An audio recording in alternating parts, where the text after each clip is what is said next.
ملک کی بدلتی سیاسی صورتحال پہ 92 نیوز کی خصوصی ٹرانسمیشن میں ایک بار پھر سے آپ کو خوش آمدید کہتے ہیں۔ ڈیولپمنٹس ہو رہی ہیں۔ یہ جو خبر آئی تھی پرویز الہی صاحب کو پیشکش کی گئی ہے وزارت اعلیٰ کے لیے، اس کی تردید بھی کر دی گئی ہے۔ اظہر صدیق صاحب، ہم یہاں بات کر رہے تھے سپریم کورٹ میں بھی سماعت جاری ہیں، ظاہر ہے وہ تو جب فائنل اوپینین آئے گی اس پہ تبھی بات کر سکتے ہیں، لیکن جو اس وقت سارا یہ معاملہ ہے اسپیکر کے اختیار کو لے کے بات کی جا رہی ہے، اور اپوزیشن اسپیکر کے اختیارات کو سم ہاؤ بدنیتی کے ساتھ بھی منسوب کرتی ہے۔ آپ یہ سمجھتے ہیں کہ اسپیکر کے پاس یہ حق ہے کہ وہ کسی منحرف رکن کا ووٹ شمار کرے یا نہ کرے، اور یہ ساری گیم اسپیکر کے ہاتھ میں کتنی ہوگی؟ بنیادی طور پر سارا راستہ جو ہے نا، اگر ساری ڈکشن دیکھیں تو یہ ہے ہی اسپیکر کے پاس۔ اسپیکر نے ان اختیارات کو استعمال کرنا ہے، اور آپ کو 95 آرٹیکل کو اگر آپ دیکھ لیں نو کانفیڈنس کے کانٹیکس میں، اس کو آرٹیکل 63A کے ساتھ ملا کر اور آرٹیکل 17 کے ساتھ اگر پڑھیں تو ساری چیز کلیئر ہو جاتی ہے۔ یعنی ہمیں نو کانفیڈنس کے حوالے سے، ڈیفیکشن کے حوالے سے تاریخ میں جانا پڑے گا، اور جو اٹارنی جنرل جو بات کر رہے ہیں وہ آپ لوگوں کے سامنے آ جائے گی۔ تاریخ اس کی بڑی چیکڑ ہے، بڑی خطرناک سی تحریک ہے۔ اب یہ چھانگا مانگا کی سیاست شروع ہوئی تو اس وقت یہ معاملہ جب سارا ہوا تو ساری سیاسی جماعتیں آپس میں بیٹھیں، اور آپ کو یاد ہے کہ محترمہ بے نظیر بھٹو کی اسمبلی بھی ڈیزالو ہوئی، اور اس میں بھی ڈیفیکشن اور ہارس ٹریڈنگ ہوئی تھی۔ سپریم کورٹ کے پاس معاملہ گیا، انہوں نے باقاعدہ اس کو بڑا واضح طور پر برائبری کا لفظ استعمال کیا، اور اگر 18ویں ترمیم میں جب یہ معاملے رکھے گئے، اس سے پہلے اگر آپ کو یاد ہو کہ آرٹیکل 63A کی شکل یہ تھی کہ فارورڈ بلاک بنانے کی اجازت تھی، یعنی ڈیفیکشن آپ کر سکتے تھے۔ یہ کہہ رہے ہیں نا کہ ڈیفیکشن کا اطلاق صرف نااہلی سے ہونا ہے یا ڈی سیٹ ہونے سے ہے نا، وہ تاریخ اگر پڑھ لیں تو آپ کو بات بڑی واضح آ جائے گی۔ پھر جب یہ سپریم کورٹ کے فیصلے آگئے اور مساق جمہوریت ہوا تو دو چیزوں پہ آیا معاملہ کہ ہم نے جو ہے نا ہارس ٹریڈنگ ہونے نہیں دینی، اور دوسرا آرٹیکل 58(2)B کے تحت جو اسمبلیاں وقت سے پہلے ڈیزالو ہو جاتی ہیں یہ نہیں ہونے دینا۔ یہ کنسنسس ہونے کے بعد جب یہ معاملہ آیا تو اب اگر آپ ملا کر دیکھیں، ہوا یہ کہ آرٹیکل 63A کے بعد نیشنل اسمبلی کے رولز میں سرٹن ترامیم ہونی چاہیے تھی، جیسے 95 میں نو کانفیڈنس آنا ہے، اور اس کا پروسیجر جو ہے وہ رول 36، 37، 38 اور سیکنڈ شیڈول میں پرووائڈ کیا گیا ہے۔ ڈیفیکشن کے کانٹیکس میں کورسپونڈنگ پروویژن جو ہے وہ رولز میں پرووائڈ نہیں کی۔ اس کا مطلب کیا ہے کہ اب یہ سارا اسپیکر کے پاس اختیار ہے کہ اس کی انٹرپریٹیشن کیسے کرے۔ اسپیکر نے یہ سارے معاملے کچھ کوسچن پوز کیے اور ڈیفیکشن کے کانٹیکس میں، اور یہ وزارت قانون کو اور اٹارنی جنرل کو بھجوایا، وہاں سے جو بات سامنے آئی کہ اس کے اوپر ریفرنس بھیج دیتے ہیں سپریم کورٹ کے سامنے، اور 3 سوال سپریم کورٹ کے سامنے، اور تینوں کا سوالوں کا جواب سپریم کورٹ سے آپ کو آ جائے گا۔ ایک تو بڑی واضح ہے، اظہر صاحب اگر سپریم کورٹ تشریح کر دیتی ہے تو پھر تو اسپیکر کے پاس جو استحقاق ہوگا وہ تو اسی دائرہ کار کے اندر ہوگا۔ جی بالکل، لیکن میں ابھی فار دا ٹائم بینگ ابھی چونکہ اب یہ وقت لگنا ہے کہ وہاں سپریم کورٹ میں تشریح کیا آتی ہے۔ تشریح 3 پوائنٹ پہ آنی ہے۔ ایک تو کیا ووٹ ڈالا جا سکتا ہے، تو کیا ووٹ کاؤنٹ ہوگا، اگر ووٹ ہو گیا، کاؤنٹ ہو گیا تو اس کی نااہلی جو ہے وہ تاحیات ہوگی۔ ٹھیک ہے اظہر صاحب، یہ دیکھتے ہیں اب اوپینین فائنل کیا ہے۔ ارشاد صاحب آپ کی طرف ہی میں آ رہا تھا، اویس توحید صاحب کو بس بتا دیں، انہوں نے جوائن کر لیا۔ اویس صاحب تھینک یو ویری مچ۔ ارشاد صاحب، اظہر صاحب میرا سوال یہ، ارشاد آرے بول رہا ہوں، یہ فرمائیں کہ بعض قانون دان یہ کہتے ہیں کہ عدم اعتماد کی تحریک اسپیکر قومی اسمبلی کا کردار جو ہے وہ پریزائڈنگ آفیسر کا ہے، اسپیکر قومی اسمبلی کا نہیں ہے، ایک بات۔ دوسرا، یہ اسپیکر کی رولنگ کے حوالے سے جب جناب یوسف رضا گیلانی صاحب کی نااہلی کا فیصلہ آیا تھا، یعنی ان کو مجرم قرار دیا گیا تھا توہین عدالت کا، تو اسپیکر قومی اسمبلی فہمی مرزا صاحب نے ایک رولنگ دی تھی جس کو بعد میں فل بینچ یا لارجر بینچ نے کہا تھا کہ یہ اسپیکر کا اختیار نہیں ہے، اسپیکر اس قسم کی رولنگ نہیں دے سکتی۔ تو کیا اب اسپیکر کے پاس یہ اختیار واپس آ گیا ہے کہ وہ رولنگ کے ذریعے کسی ممبر اسمبلی کی رکنیت کا فیصلہ کرے، نااہلی کا فیصلہ کرے، یا ووٹ کاؤنٹ کرنے نہ کاؤنٹ کرنے کا فیصلہ کرے؟ اچھا، وہ کیس میرا ہی ہے، اگر آپ کو یاد ہو محمد اظہر صدیق PLD 2012 یہ رپورٹڈ ہے یوسف رضا گیلانی کا، اور اس میں میں فرق بتا دوں کہ وہ اختیار تھا آرٹیکل 63 2 کے تحت 63 سب آرٹیکل 2 کے تحت کیا آرٹیکل 62 اور 63 کے حوالے سے جب معاملات آئیں تو اسپیکر نے دیکھنا ہے کہ کیا ڈسکوالیفیکیشن کا میٹر بنتا یا نہیں بنتا. میں نے پہلا ریفرنس اپنا فہمیدہ مرزا کے پاس فائل کیا تھا. فہمیدہ مرزا نے اس بات سے اختلاف کیا, اور وہ اس لیے دیکھیں نا وجہ کیا ہے کہ جو آئین کے اندر چیز لکھی ہوئی ہے, آئین میں لکھا ہوا ہے کہ جب آپ توہین عدالت کر دیں گے چاہے 1 دن کی سزا ہو تو 5 سال کے لیے ڈسکوالیفیکیشن ہو جائے گی. It is well written in the constitution. تو اس کے اسپیکر کو کوئی اختیار نہیں تھا کہ اس کی انٹرپریٹیشن کرے. اور اس میں اور آرٹیکل 63 میں زمین آسمان کا فرق ہے. 63 ایک اگر آپ پیچھے دیکھیں, آپ یوسف رضا گیلانی کا سینٹ کا الیکشن ہوا, ووٹ پڑے, ووٹ ریجیکٹ کیے, اور اسپیکر نے رولنگ دی, اس کو ووٹ ریجیکٹ کر دیے سارے. کیا کچھ ہوا, اور وہ رولنگ اسلام آباد ہائی کورٹ میں بھی چیلنج ہوئی, آئی سی اے میں بھی آیا, تو کہا رولنگ ہم اس رولنگ کو دیکھ ہی نہیں سکتے, یہ اسپیکر کا استحقاق ہے. یہیں پر میں آپ کو بتا دوں یہاں 3 سوالات بڑے واضح ہیں. آپ یہ اظہر صاحب چیئرمین سینٹ والی بات کر رہے ہیں, چیئرمین سینٹ کے الیکشن کی بات کر رہے ہیں. جی بالکل, چیئرمین سینٹ کی. آج بھی دیکھیں, آپ کو پتا ہے کہ ووٹ وہ غلط لیکن وہ تو پریزائڈنگ آفیسر تھے نا, یہی ہے جائیں دوبارہ جا کے لے آئیں. جی نہیں, وہی تو کہہ رہا ہوں کہ اگر پریزائڈنگ آفیسر کے حوالے سے ذرا میں آگے لے کے چلتا ہوں نا, آرٹیکل 63 کے حوالے سے ہے کیا ایشو. اس میں چونکہ کورسپونڈنگ رولز نہیں بنے ہیں, 3 چیزیں ہو سکتی ہیں. مثال کے طور پر کہ اپنا آرٹیکل 63 کے اندر اسپیکر کو کیا اختیار دیا, ذرا سمجھیے گا کہ اگر پارٹی میں کوئی ڈیفیکشن ہوتی ہے تو پارٹی لیڈر نے ایک ڈیکلریشن دینی ہے. اس ڈیکلریشن کے بعد اسپیکر نے 2 دن بعد وہ ڈیکلریشن بھیجنی ہے. اسپیکر نیشنل اسمبلی کو کس نے کہا پریزائڈنگ افسر کا اختیار ہے؟ پریزائڈنگ افسر کا تو اختیار ہے ہی نہیں ہے یہاں پر. یہاں اس کا ایک بڑا ایک رول ہے ڈیسیجن میکنگ. ٹھیک ہے اظہر صاحب, آپ کو پوائنٹ آف ویو آ گیا. اظہر صاحب آپ کو پوائنٹ آف ویو آ گیا. یہ ڈیفیکشن ہوتی ہے تو اس کے بعد وہ سارا معاملہ ہوگا شو کاز کے بعد, اب وہ پیشگی تو اقدام ہو نہیں سکتا. اویس توحید صاحب, اظہر صاحب ٹھیک ہے آپ کی طرف آتے, ذرا اویس صاحب کو پوائنٹ آف ویو لے لیتے ہیں. اویس صاحب اگر آپ اس نقطے پہ کوئی 63(1)(a) سے متعلق جو اظہر صاحب تشریح کر رہے ہیں اس پہ اگر آپ کوئی کمنٹ کرنا چاہیں وہ بھی کر دیں. دوسرا یہ بتا دیں کہ جو اسلام آباد میں کل کے جلسے کے بعد سے ماحول کیا ہے اس وقت. سیاسی بساط جو ہے ظاہر ہے حکومت تو مشکل اینڈ پہ ہے, لیکن کوئی ایسا اپسیٹ ہو سکتا ہے کہ پھر سے خان صاحب جو ہیں وہ پوری طاقت کے ساتھ کھڑے ہو جائیں. شکریہ بہت بہت. دیکھیں اس وقت جو 61 کی آپ کو آواز آ رہی ہے میری؟ جی آ رہی ہے ویسے آپ کی آواز آ رہی ہے, کنٹینیو کریں.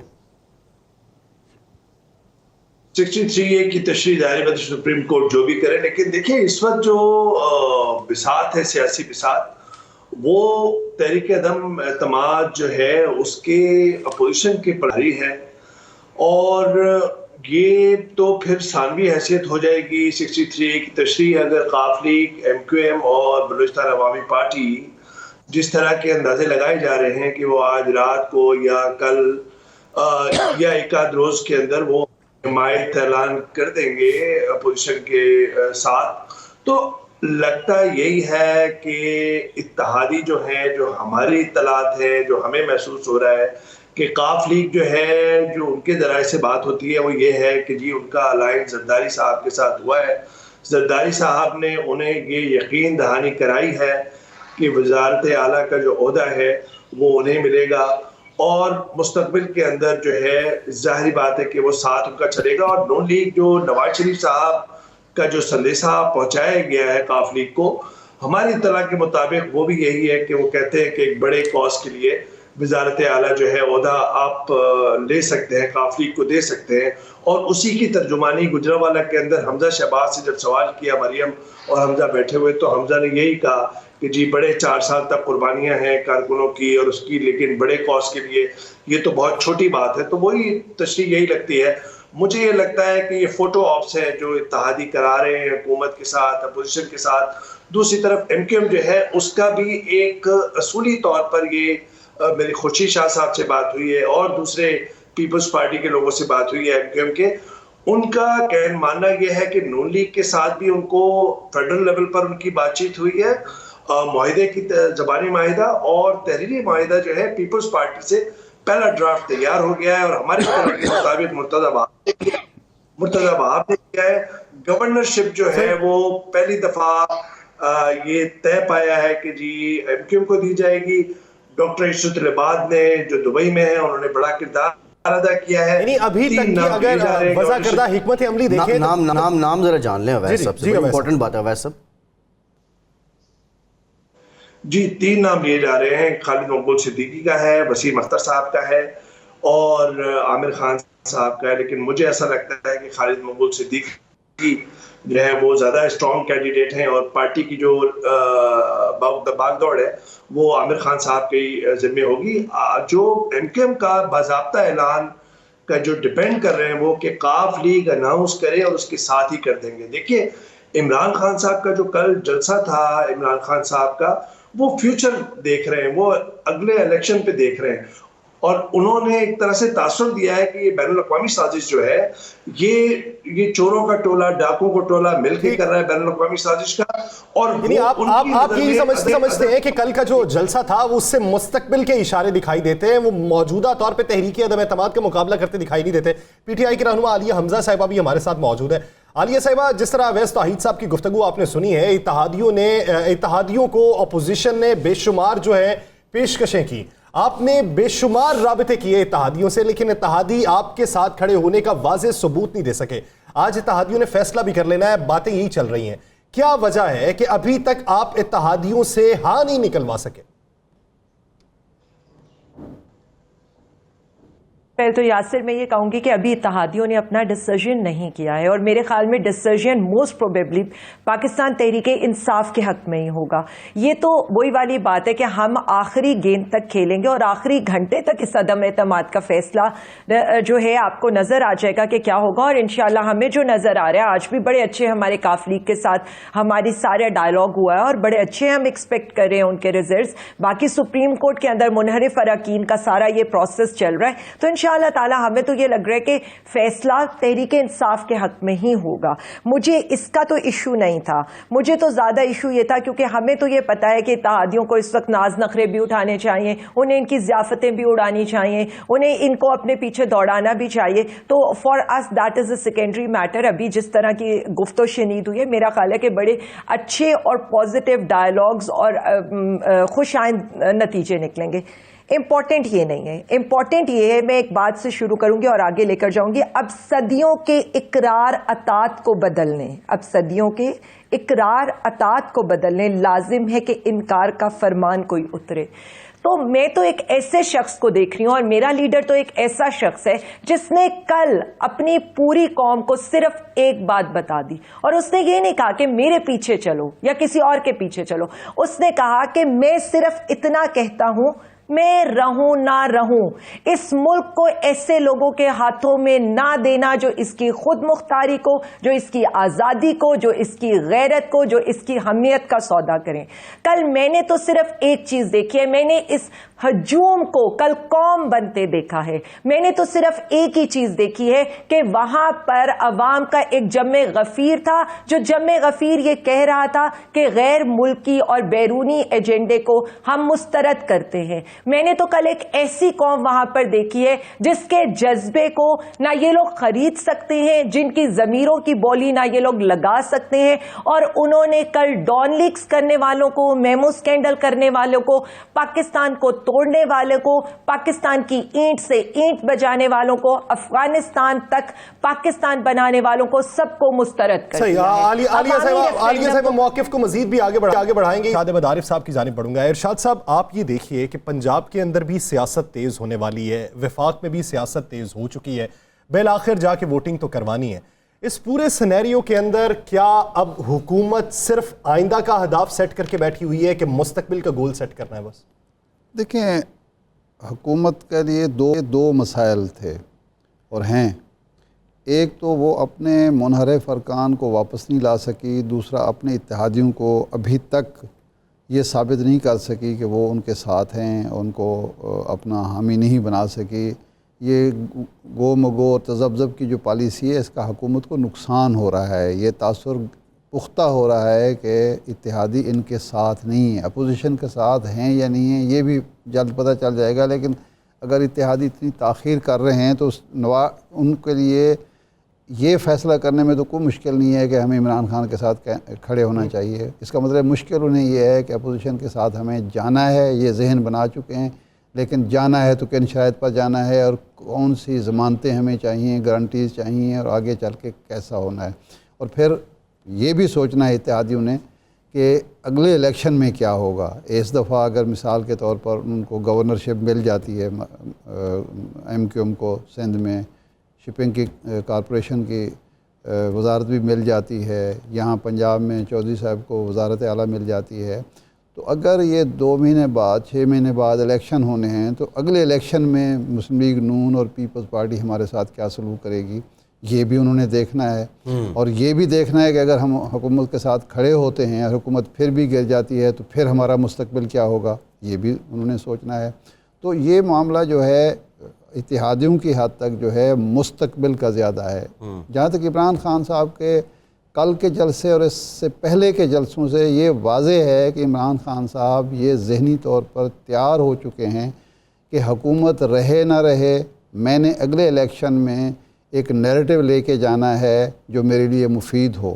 اب اگلے الیکشن جس طرح کے اپوزیشن مطالبہ کر رہی ہے اور اپوزیشن کی خواہش رہی ہے کہ کیا وہ ایک نیوٹرل امپائر کے تحت ہوں گے یا اسی طرح جس طرح کا الزام 18 کے الیکشن پر لگتا ہے، 13 کے الیکشن پر لگتا ہے، ہر الیکشن پر لگتا ہے، اسی طرح کی صورت میں ہوگا. کیونکہ اگر جو اصلاحات موجودہ حکومت نے کی ہیں ان کو ریورس کر دیا جاتا ہے اور اپوزیشن اپنی مرضی کی اصلاحات لاتی ہے اور اس میں آن بورڈ نہیں لیا جاتا عمران خان کو، تو پھر عمران خان یہی شور مچائیں گے کہ یہ انتخابات جو ہیں مجھے ہرانے کے جواز کافی ہوں گے عمران خان کے پاس.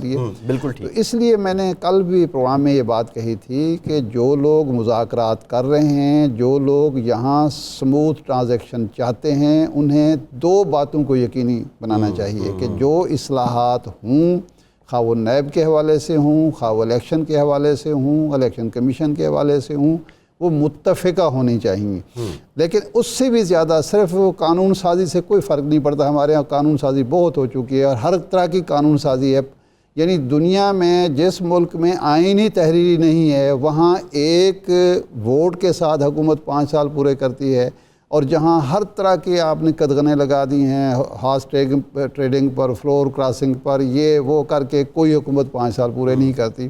تو اس کی وجہ یہ ہے کہ نیتوں کا فطور ہے اور سیاسی جماعتیں جو ہیں وہ جب ایک دوسرے کے مد مقابل ہوتی ہیں تو نہ انہیں آئین یاد رہتا ہے، نہ قانون یاد رہتا ہے، نہ جمہوری روایات رہتے. اس لیے اب کوئی ضابطہ اخلاق، کوئی ایسا میثاق جمہوریت متفق طور پر سب سے دستخط بھی کرائے جائیں، سب کو قوم کے سامنے عہد بھی لینا چاہیے کہ اب جب حکومت آئے گی فیئر اینڈ فری الیکشن کے ذریعے وہ 5 سال پورے کرے گی. کسی بھی غیر جمہوری طریقے سے بھی اس کو نہیں ہٹایا جائے گا، لیکن جو جمہوری طریقے موجود ہیں ان کو بھی خام خواہ استعمال نہیں کیا جائے گا، اس لیے کہ استحکام کے بغیر ملک کی معیشت تباہ ہو رہی ہے، ملک کا نظم و نسق تباہ ہو چکا ہے. بڑا امپورٹنٹ پوائنٹ ہے استحکام والا ارشاد صاحب آپ نے جو ریز کیا ہے. اظہر صاحب آپ کی طرف بھی آؤں گا، لیکن اویس صاحب لیٹ سپوز ابھی اپوزیشن جیت جاتی ہے اور اس کے بعد یہ متفقہ ایک وزیر اعظم بنا دیتے ہیں، اور پھر جس طرح آپ نے کہا کہ گورنرشپ سندھ میں بھی اور پنجاب میں بھی اور ساری جو بندر بانٹ تو نہیں کہوں گا میں، لیکن ساری تقسیم ہو جاتی ہے بامی اتفاق کے ساتھ. آپ نہیں سمجھتے کہ یہ اتحاد موجودہ جو عمران خان صاحب کا اتحاد تھا اس سے بھی زیادہ نازک ہوگا، اور یہ اس پوزیشن میں ہوگا کہ یہ اپنے مفادات کو پس پشت ڈال کر کسی ایسے میثاق پہ جائیں جو قوم کے مفاد میں ہو؟ دیکھیے ظاہر بات ہے کہ عوام کے لیے سیاست کرنا، ریاست کے لیے سیاست کرنا، قانون سازی کرنا، وہ تو ہم بدقسمتی سے کافی محروم رہے ہیں، اور پارلیمان نے بھی وہ کردار ادا نہیں کیا اور ان سیاسی قوتوں نے بھی وہ کردار ادا نہیں کیا. ایک یہ لمبی بحث ہے، لیکن یہ آپ بجا فرما رہے ہیں کہ اگر یہ اتحاد اب جاتا ہے تو مجھے تو یہ لگتا ہے کہ 8-9 مہینے کے اندر انتخابات ہوں گے یا سال کے اندر انتخابات ہوں گے. اور یہ میں معلومات کی بنیاد پہ بات کر رہا ہوں کہ تحریک انصاف کے ذہن میں یا عمران خان صاحب کے جو تھنک ٹینک ہے اس کے ذہن میں بھی یہ تھا کہ وہ ارلی الیکشن کی طرف جائیں گے. اور اس کی ایک بڑی وجہ یہ تھی کہ جو 2023 کے اندر نومبر سے پہلے، نومبر کے قریب سپریم کورٹ کے چیف جسٹس جو ہے وہ قاضی فائز عیسیٰ صاحب اس وقت لائن میں ہیں، اور وہ چاہ رہے تھے کہ اس سے پہلے یہ ہم کچھ کام کر کے اور یہ الیکشن کریں، اور اسی کا اظہار کل عمران خان صاحب کے جو قریبی ساتھی ہیں انہوں نے بھی مختلف ٹی وی چینلز پہ کیا ہے۔ اب ان کی نظریں الیکشن پہ ہیں، جس طرح ارشاد عارف صاحب فرما رہے تھے۔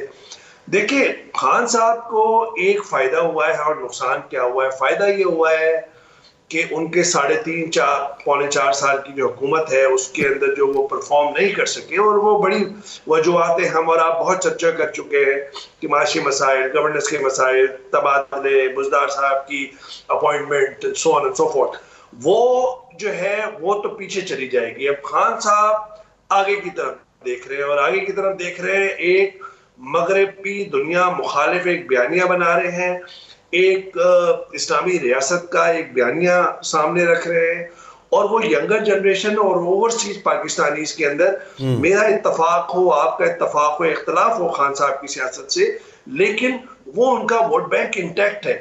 عالیہ حمزہ صاحبہ بھی ہمارے ساتھ موجود ہیں اور اظہر صاحب بھی ہیں، دیگر پینلسٹ بھی ہیں۔ عالیہ صاحبہ، یقینی بات ہے آپ نے ایگری تو نہیں کرنا کہ آپ لوگ نااہل ہیں اور نالائق ہیں، اور یہ بقول احسن اقبال صاحب، لیکن آپ نہیں سمجھتے کہ اگر اس وقت آپ پہ عدم اعتماد آ رہا ہے تو دوبارہ نیٹ پریکٹس جو ہے اس سے آنا چاہیے؟ سیاست میں تو یہی ہوتا ہے کہ آپ اگر ناکام ہو جائیں تو آپ پھر سے شروع کرتے ہیں۔ سب سے پہلے تو میں آپ کیا احسن اقبال صاحب کو تو میں کچھ کہتی نہیں ہوں، وہ جو ان کی مرضی ہے، وہ جو ان کے منہ میں آتا ہے سچ جھوٹ وہ بولتے جاتے ہیں، کوئی اتنی ان کے بات کو ہم بھاؤ تاؤ تو دیتے نہیں ہے کہ میں ان کو جواب دوں۔ بات تو صرف اتنی ہے، بہت سی چیزیں ہیں جو میں کہنا چاہتی ہوں، ان میں سے صرف اتنا ہے جن لوگوں کو یہ لگتا ہے نا کہ ہم نے کیا کیا ان 3.5 سالوں میں، اور ہم کیا کر کے حکومت تو میرے خیال میں خان صاحب نے جس طرح کہا ہے آنی جانی چیزیں ہیں، جان بھی ہوگی تو وہ قربان کر دیں گے۔ میں نے تو 3-4 چیزیں کل کے دن میں دیکھی ہیں۔ ایک چیز یہ دیکھی ہے کہ یہ سلیکٹڈ کہتے تھے، کل اس کا بیانیہ بالکل ختم ہو گیا۔ دوسرا یہ لوگ ہمیں یہ کہتے تھے نا اہلی، تو ان کو ہم بتا دیں گے نا کہ کس طرح سے ایکسپورٹ، ریمیٹنسز، کس طرح سے ہم نے روشن ڈیجیٹل پاکستان لے لیں، ٹیکسٹائلز لے لیں، آئی ٹی کے ایکسپورٹس لے لیں۔ ایک لمبی کہانی ہے یہاں پر جو میں بتا سکتی ہوں کہ ہم نے کیا کیا تھا اور یہ لوگ کیا کر سکتے ہیں۔ اصل میں نا ان لوگوں کی بڑی سخت ڈیوٹی ہے، ان کی ڈیوٹیاں یہ ہیں کہ کبھی انہوں نے ہماری کرسیاں گننی ہے، کبھی انہوں نے ہمارے بندے گننے، کبھی یہ ہماری اچیومنٹس گنتے رہیں گے، اور ان میں سے کچھ بھی یہ نہیں گن سکیں گے۔ اب میں آپ کو ایک بات بتا دوں، اور وہ بات سادہ سی ہے، خان صاحب اگر یہ جنگ ہار بھی جاتے ہیں نا تو میرا یہ خیال ہے کہ وہ پاکستان کا مقدمہ بہت اچھی طرح جیت رہے ہیں۔ پاکستان کی اگر آج ہم یہ جنگ خدا نہ خواستہ، اور وہ مجھے ابھی بھی یقین ہے انہیں ہم ہر جگہ ہرائیں گے، تو ہم نے ایک سوئی ہوئی قوم کو بیدار کر دیا، ہم نے ان کے ضمیر ایٹ لیسٹ یہ ضرور جگا دیا، ہم نے ایک ایسی غیر روایتی سیاست کر کے ہم یہاں سے جائیں گے کہ ہم یہ بتا دیں گے کہ نہ پولیٹیشین یہاں پر بکنے والا ہے نہ جھکنے والا ہے۔ ابھی آپ نے سپریم کورٹ کے کومنٹس بھی دیکھے ہوں گے۔ ہم کیوں سپریم کورٹ میں گئے؟ کیونکہ ہم آئین کی تشریح چاہتے تھے۔ وہ لوگ جو دھمالے ڈالتے تھے اس آئین کو لانے کے اوپر، اس 18ویں ترمیم کو لانے کے اوپر، ان کا بھی وہ بھی ایک غیر آئینی طریقے سے ہماری ایک جمہوری حکومت کے اوپر شب خون مارنا غیر آئینی طریقہ میں عدم اعتماد کو غیر آئینی نہیں کہتی، وہ ایک جمہوری آئینی حق ہے۔ میں فلور کراسنگ اور لوٹاکریسی کی بات کر رہی ہوں کہ وہ بھی ایک غیر آئینی طریقہ آزما کر اس حکومت کو گرانے لگے۔ بات سادہ سی ہے، نہ ہم پریشان ہیں، نہ ہم خریدنے والے ہیں ان لوگوں کی طرح، اور نہ ہم کسی چیز پر سمجھوتا کرنے والے ہیں۔ ہم آئے تھے عوام کے لیے، ہم عوام کی عدالت میں گئے ہیں۔ پہلا عوامی ریفرینڈم ہم جیت چکے ہیں، دوسرا مارکا ہمارا ان کے ساتھ ہوگا عدم اعتماد کی ووٹنگ والے دن۔ سوال صرف اتنا ہوگا، جو منحرف ہوگا پرائم منسٹر عمران خان صاحب کا ووٹ لے کر، کل کو اس کو 22 کروڑ عوام کا سامنا کرنا پڑے گا۔ بسات احترام عالیہ صاحبہ، جسٹس اعجاز الاحسن صاحب یہ کہتے ہیں کہ اگر پارلیمانی پارٹی یہ فیصلہ کر دیتی ہے کہ وزیر اعظم تبدیل ہونا چاہیے، ہمارا جو لیڈر ہے وہ تبدیل ہونا چاہیے، تو یہ آئین سے انحراف نہیں ہوتا، کیونکہ پارٹی لیڈر جو ہے وہ بادشاہ نہیں ہے۔ دیکھیں، میں تو صرف اتنا جانتی ہوں، پارٹی لیڈر بالکل بادشاہ نہیں ہے۔ آپ کو ان کی پالیسی سے اختلاف ہو سکتا ہے اور یہی جمہوریت کا حسن ہے، لیکن اتنی سی ہے، مجھے اگر میرے بہت ہائی مورل گراؤنڈ ہیں اور مجھے اپنے پارٹی لیڈر کے ساتھ اختلاف ہے تو میں ریزائن کر دوں، اس کے بعد آ کر میں چاہے پارٹی میں بیٹھوں۔ جی بالکل ٹھیک ہے عالیہ صاحبہ، آپ کا پوائنٹ آف ویو آ گیا۔ ویسے ہم یہ دیکھ رہے ہیں کہ جو لوگ خان صاحب کے نظریے کے ساتھ تھے، آپ جیسے لوگ، وہ آج بھی ان کے ساتھ کھڑے ہیں، اور یہ جو تتر بتر ہو رہے ہیں یہ وہی لوگ ہیں جو کہیں سے کہاں سے لائے گئے تھے یا آئے تھے اور پہلے کسی اور جماعت میں تھے, ابھی اکثریت انہی کی ہے. خیر, اظہر صدیق صاحب, اب معاملات جس طرح انفولڈ ہو رہے ہیں, آپ کا ایک نقطۂ نظر جو تھا وہ پہلے ادھورا رہ گیا تھا. میرا آپ سے سوال یہ تھا, جو 63(1)(a) کی آپ بات کر رہے ہیں, ہماری سمجھ میں یہ بات آ رہی ہے کہ یہ لاگو تب ہوتا ہے جب کسی فعل کا ارتکاب ہو جائے. آپ اپنے دلائل میں شاید یہ اسٹیبلش کرنا چاہ رہے تھے کہ اس پہ پیشگی بھی کوئی سلسلہ ہے, اسپیکر کے پاس اختیار ہے, وہ کارروائی کر سکتا ہے, ذرا وہ بتا دیجیے گا. اچھا, میں کلیئر کر, میں فلور کراسنگ کو اور ڈیفیکشن کو, ہے الٹیمیٹلی ڈیفیکشن, اس کی شکلیں فلور کراسنگ سے ہو کر ڈیفیکشن تک جاتی ہیں. فلور کراسنگ بیسیکلی جو لفظ ہے نا, فلور کراسنگ ہے, دو جگہ اپوزیشن ادھر بیٹھتی ہے, ٹریری بینچ ادھر بیٹھتا ہے, وہ جیسے ہی موو کرتا ہے تو فلور کراس تو کر گیا. اب جن 13 ممبرز کے بارے میں بات ہے وہ فلور کراس کر چکے ہیں. وہ کیسے؟ سندھ ہاؤس میں بیٹھے ہوئے تھے, اب پیسے لینے دونوں کے حوالے سے وہ بات ساری سامنے آ گئی ہے, اور پارلیمانی پارٹی کے حوالے سے جسٹس اجاز اللہ نے جو ریمارکس دیے وہ میرا پوائنٹ ہے, میں ابھی کلیئر کر دیتا ہوں آپ کو. پارٹی لیڈر نے باقاعدہ انہیں شو کاز کر دیا. اب وہ شو کاز میں انٹرپریٹیشن پہلے ہونا ہے بعد میں ہونا ہے, اتنی ایویڈنس کے بعد انہوں نے شو کاز کر دیا, ان سے جواب مانگا ہے, اور بینگ اے پارٹی لیڈر وہ ڈکلیئر کر دیں گے کہ انہوں نے فلور کراس کر لیا ہے. پھر آگے میں بتاتا ہوں اسپیکر کا پھر استحقاق شروع ہوتا ہے, جب وہ ڈکلیئر کر دیں گے اسپیکر انہیں ووٹ ڈالنے نہیں دے گا. جنہوں نے جواب دے دیا اور جس میں یہ کہا کہ ہم پہ جو الزام لگائے گئے سراسر بے بنیاد ہیں, ہم نے پارٹی نہیں چھوڑی, ہاں ہمارے اختلاف ضرور ہے, پارٹی نہیں چھوڑی. اب یہ وضاحت جو ہے, اس وضاحت پہ کیا قانون لاگو آتا ہے؟ اور ایک بات اور ایڈ کر لیں, اس کو بھی ایڈریس کر لیں. 63(1)(a) میں جو شیک 1 اور 2 ہے وہ تو ایڈریس کر رہی ہے ووٹ ڈالنے کو, وہ فیل جو ہے اس کا ارتکاب ہونے کو ایڈریس کر رہے ہیں. اچھا, میں فلور کراسنگ یہاں پہ کیسے آ گئی؟ 63(a) میں 3 میں جی ٹھیک, 63(a) میں 3 میں آنا ہے آپ کو. جی, میں یہی تو بتا رہا ہوں. آرٹیکل 17 پڑھیے گا, آرٹیکل 17 ہے کولیکٹیو پارٹی ووٹ کا, اس کو آرٹیکل 50 سے 55 کے ساتھ ملا کر پڑھیں, اور پھر آئیں آپ 63(a) کے اندر. آج جو جسٹس اجاز اللہ نے کہا, میرا وہی تو کیس ہے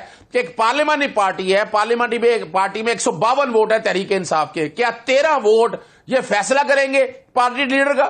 اس میں سے میجورٹی جب آئے گی, جب میجورٹی اس طرف آ جائے گی پھر آپ ڈیفیکشن کر سکتے ہیں. میرا نقطہ نظر بڑا واضح ہے, یہاں آپ کو استعفیٰ دینا ہے, آپ کو ان کے اختلافات جتنے بھی ہیں وہ اپنی جگہ کریں, لیکن یہاں جو شوکاس کرنے کے بعد راجہ ریاض نے تو کہہ دیا کہ ٹکٹ میں نے لے لیا, باقی لوگوں نے کہہ دیا ٹکٹ, اب کیا رہ گیا اس کے اندر؟ کسی نے کہا پارٹی سے پالیسی سے آپ نے اختلاف نہیں کیا. اسی کو اگر ساتھ ملا لیں, مثال کے طور پر فورن فنڈنگ کی بات ہوئی ہے, پی ٹی آئی پہ الزام لگا کہ جناب انہوں نے فورن فنڈنگ وہ نہیں ہے. فورن فنڈنگ یہ ہے آرٹیکل 17 کے اندر, جب انٹیگریٹی سیکیورٹی آپ ایک لیجیٹیمیٹ گورنمنٹ کو پیسے لے کر آپ اپنا کیا کہیں ڈسمینٹل کرنا چاہتے ہیں, آپ اس کو گرانا چاہتے ہیں, یہ ہے فورن فنڈنگ کا کیس. فورن فنڈنگ کی جب ایویڈنس سامنے آ گئی آپ کے سامنے, جی اظہر صاحب یہ تو ابھی اسٹیبلش ہونا باقی ہے نا. نہیں, آپ یہ تو ابھی معاملہ آگے بڑھے گا تو تب ہوگا نا. بات جو آپ کے سامنے اسٹیبلش کرنا, میں آپ کے سامنے یہی تو اسٹیبلش کرنا چاہ رہا ہوں. سر یہ تو عدالت نے اسٹیبلش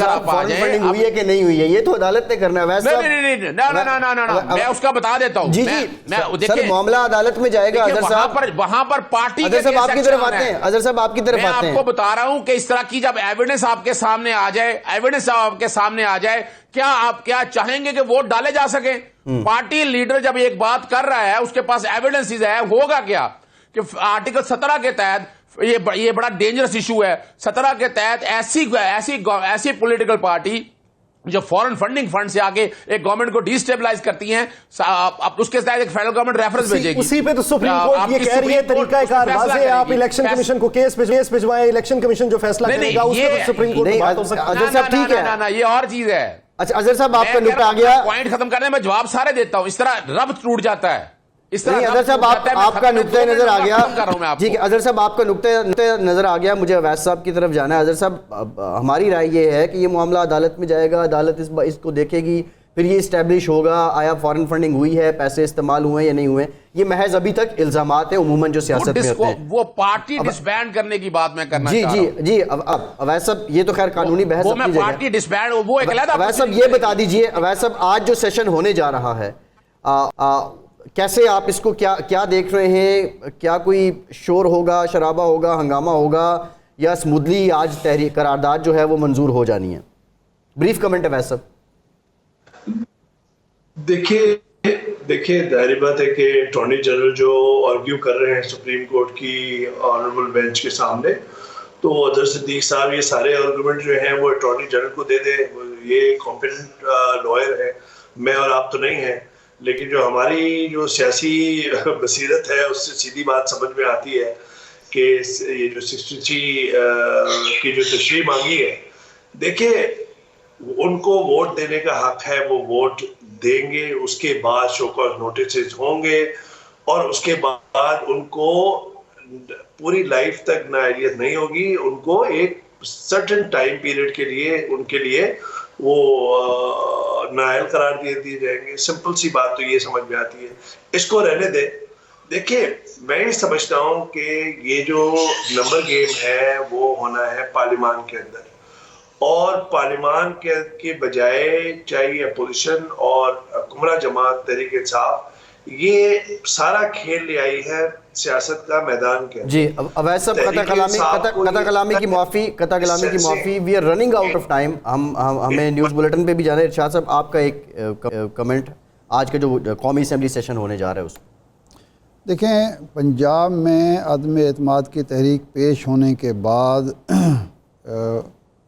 عمران خان صاحب کی جو بارگیننگ پوزیشن ہے اس کو کمزور کرنے کی ایک کوشش ہوئی ہے، جو اندر خانے ہم 2 دن سے سن رہے ہیں کہ مذاکرات چل رہے ہیں، معاملات طے پانے کی کوشش ہو رہی ہے، تو ان کی پوزیشن کمزور کرنے کی کوشش کی گئی۔ اب اجلاس جب ہوتا ہے کرنے کی کوشش کی گئی ہے، لیکن بظاہر یہ جو پوزیشن اس وقت دکھائی دیتی ہے وہ اپوزیشن کی ہی مضبوط دکھائی دیتی ہے۔ بہت شکریہ ارشاد احمد عارف صاحب، قمر دلشاد صاحب، اویس توحید صاحب، اظہر صدیق صاحب اور عالیہ حمزہ صاحبہ اس حوالے سے اپنا کے لیے مجھے اور فیصل عباسی صاحب کو دیجیے اجازت۔ اپنا خیال رکھیے گا، اللہ نگہبان۔